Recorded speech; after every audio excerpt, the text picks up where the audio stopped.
Everyone, so ayan ang ating LVD pati relay. So tuturo natin kung saan yung connection nito. So ito yung ating output, then ayan ang positive and negative, at ito ang input ng ating LVD. So ayan ang positive at ang negative niya. So ayan ang relay natin.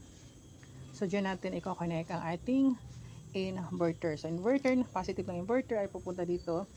Then maglalagay na naman tayo ng wiring. So papunta yan sa battery. So papunta ito sa battery, since na may DC breaker ang battery.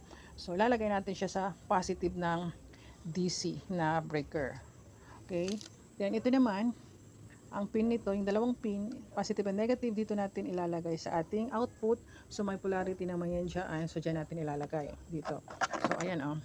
So dito natin ilalagay ang ating positive and negative. Then i-connect natin dito sa dalawa. So ganun lang ang connection nito.